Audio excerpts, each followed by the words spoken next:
Apakah penghasilan dari YouTuber itu halal? Iklannya ketika dimonetisasi tidak lepas dari transaksi yang bermasalah, tidak lepas dari mengiklankan sesuatu yang haram, maka kita tekankan pada asalnya seperti itu nggak boleh. Jika tidak mundur dari bisnis ini, anggota Google AdSense akan menjadi orang yang turut berperan dalam menyebarluaskan dan mengiklankan hal-hal yang hukumnya haram. Sehingga bukan masalah pendapatan lagi, tapi sudah hubungannya dengan dosa dan maksiat. Apakah penghasilan dari YouTuber itu halal? Sukron. Apakah penghasilan dari YouTuber itu halal? Penghasilan dari YouTuber berarti AdSense ya, dominan iklan. Kami tidak menegaskan halal haramnya.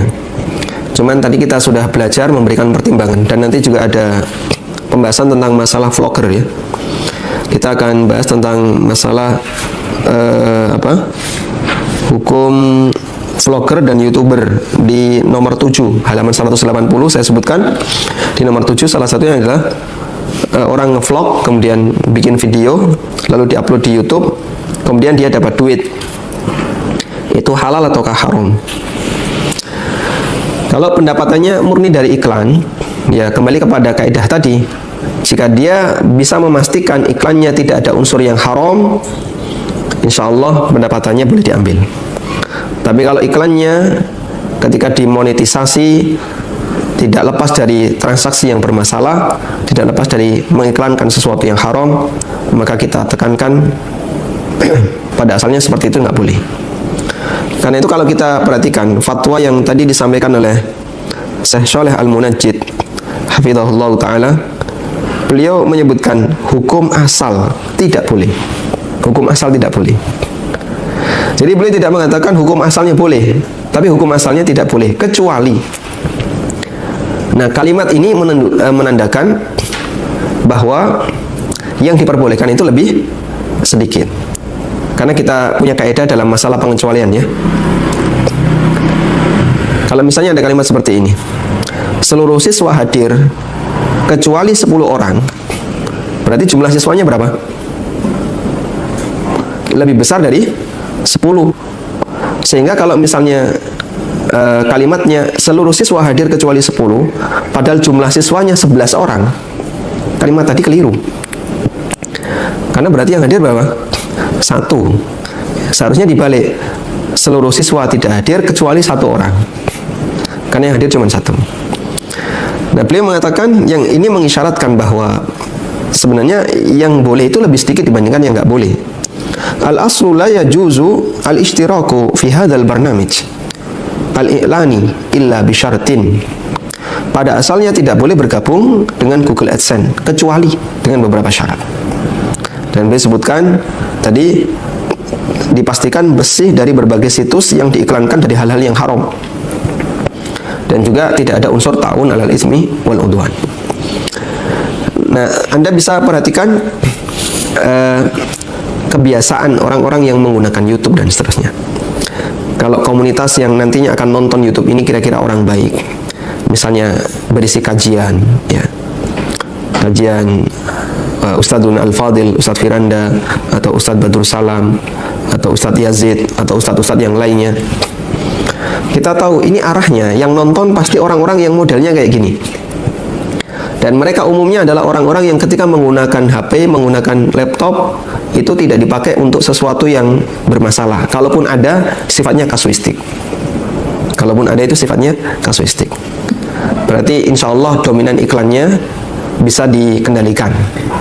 Nah, kalau seperti ini, wallahu ta'ala alam, berarti sebagian besar dari penghasilan iklan itu mubah.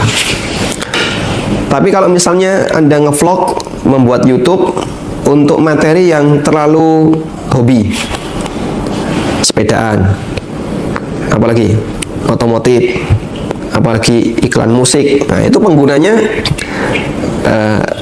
tidak bisa disaring.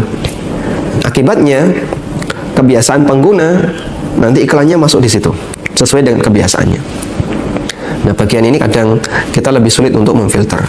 Yang takyif fikih tentang transaksi Google AdSense dan AdMob, transaksi dalam Google AdSense termasuk transaksi jualah yang hukum asalnya tidak terlarang. dengan syarat materi iklannya tidak bermasalah dan tujuan iklannya tidak mendukung hal yang haram, dengan kesepakatan yang tadi atau dengan syarat yang tadi kita sebutkan. Unit jasanya halal. Yang kedua, tidak ada unsur ta'awun 'alal itsmi wal udwan. Kita tidak mengetahui berapa banyak orang yang akan mengklik iklan di situs peserta bisnis online Google AdSense. Selama upah yang diberikan jelas sebagai kompensasi atas klik pada setiap pengunjung, transaksi tersebut tidaklah terlarang secara syariat. Namun kita wajib memastikan isi iklan tidak ada yang bermasalah dan menghindari iklan produk-produk yang terlarang. Jika dua ketentuan ini terpenuhi, maka upah iklannya jika kedua ketentuan ini tidak terpenuhi, maka upah iklannya bermasalah karena tidak memenuhi syarat jasa yang sah secara syar'i. Baik, kita coba lihat ya. Ada orang yang memasang AdSense. Yang kita pahami, ketika anggota itu mendaftar AdSense dan mau masang iklan, maka yang bisa dilakukan adalah membatasi dengan kategori ya.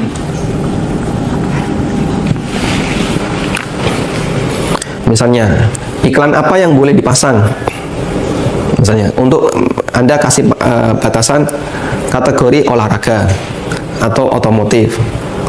Kemudian juga kadang bisa dibatasi berdasarkan usia. Untuk usia, sasarannya adalah usia sekian. Baik, cuman yang jadi masalah, kategori di Google itu luas rentangnya, luas rentang. Sehingga misalnya kategori religi, agama, Google kan tidak menyediakan kategori Islam saja atau Nasrani saja, tidak, tapi dia langsung kategori religi, agama. Untuk kategori agama misalnya, rentangnya sangat luas, sehingga semua agama masuk ya. Kadang iklan apa misalnya, iklan Injil atau iklan agama yang lain masuk.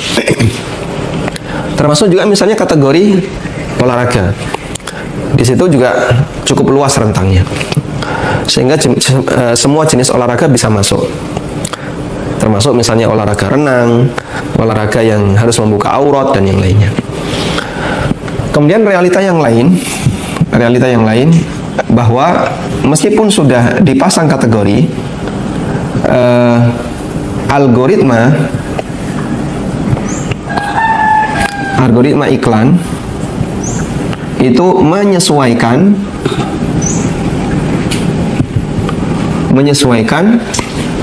kebiasaan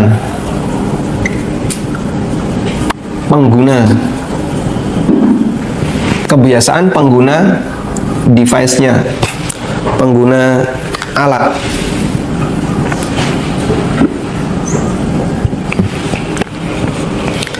Algoritma iklan menyesuaikan kebiasaan pengguna alat. Sehingga bisa jadi kita sudah berusaha untuk membatasi dengan kategori. Namun pengguna alat ini, pengguna HP atau pengguna laptop, dia sering nonton sesuatu yang lain. Maka muncul iklan sesuai dengan algoritma pengguna. Ya, sehingga di sini lebih sulit lagi untuk dikendalikan. Seperti beberapa laporan yang dulu kami dapatkan ketika di Yufid-nya. Kenapa muncul iklan ini, iklan ini, iklan ini? Kita menyampaikan alasan bahwa kami sudah berusaha untuk membatasi dengan beberapa batasan kategori yang kami siapkan. Kok masih muncul iklan seperti ini? Itu bisa jadi karena yang bersangkutan sering menggunakan HP-nya, sering menggunakan laptopnya untuk nonton seperti itu, makanya dimunculkan kayak gitu. Karena kalau kemudian orang misalnya sering nonton otomotif, lalu dia dimunculkan iklan Injil, dia nggak tertarik, maka diarahkan ke iklan yang sesuai yang dia tonton. Padahal Google itu merekam kebiasaan penggunanya.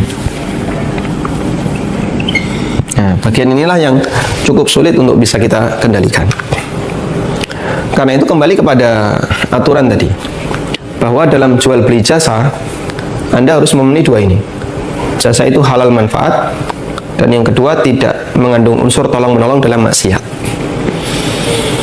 Bisa jadi dari sisi konten iklannya nggak ada masalah, kontennya tidak ada aurat, tidak ada konten bermasalah, tapi tujuannya bermasalah, mengajak orang untuk berbuat maksiat.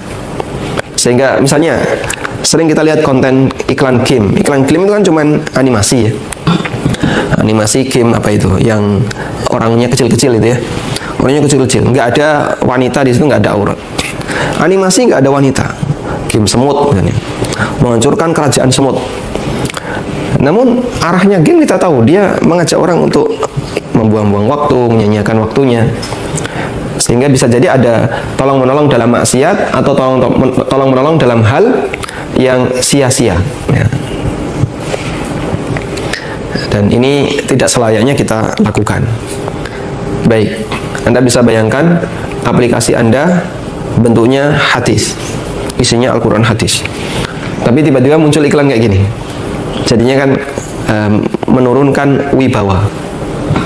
Di sebuah masjid ada orang yang mengiklankan game, itu menurunkan wibawa. Karena itu penting untuk memperhatikan poin-poin tadi ya, membatasi semaksimal mungkin. Kemudian kalaupun kategorinya sangat luas, jika bisa dibuat lebih sempit, lakukan. Dan nah, bagian ini yang susah untuk kita kendalikan, karena ternyata iklan yang muncul dia menyesuaikan dengan kebiasaan pengguna. Karena itu di sini ada beberapa fatwa ulama tentang Google AdSense ya. Seperti yang disampaikan dalam fatwa Islam dari penjelasan yang disampaikan oleh Syekh Muhammad bin Shalih Al-Munajjid hafizahullah ta'ala, ketika beliau ditanya tentang Google AdSense, beliau mengatakan, al-aslu annahu la yajuzul ishtiraku fi hadzal barnamij al-i'lani.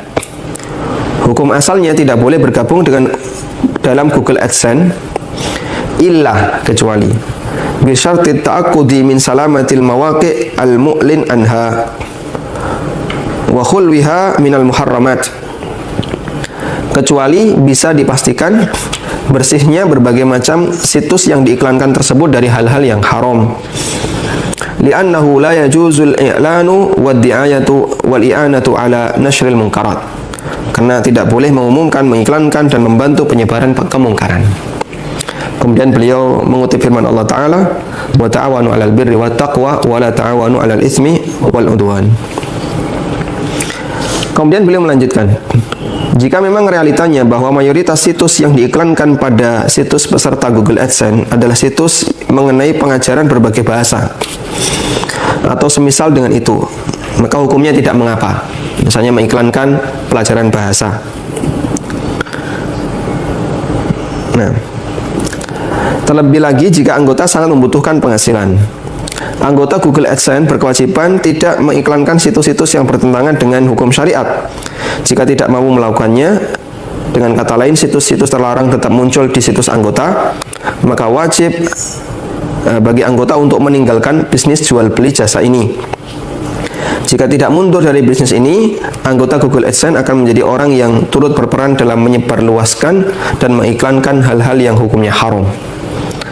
Sehingga bukan masalah pendapatan lagi, tapi sudah hubungannya dengan dosa dan maksiat. Bisa jadi Anda nggak ngambil, Pak, saya tidak mengambil hasil dari Google AdSense. Nanti semuanya akan saya berikan kepada fakir miskin, akan saya gunakan untuk apa, misalnya perbaikan jalan. Baik, kami memberikan apresiasi ketika Anda berkomitmen tidak mengambil dana itu. Namun yang perlu diperhatikan adalah ketika iklan mungkar itu Anda biarkan di situs Anda, berarti kita turut berdosa. Kenapa? Karena menyebarkan kemungkaran meskipun nggak dapat hasil. Sehingga sangat disayangkan kita nggak dapat manfaat, tapi justru kita dapat dosa. Uangnya tidak bisa kita makan, tidak bisa kita manfaatkan, tapi justru kita mendapatkan perbuatan dosa.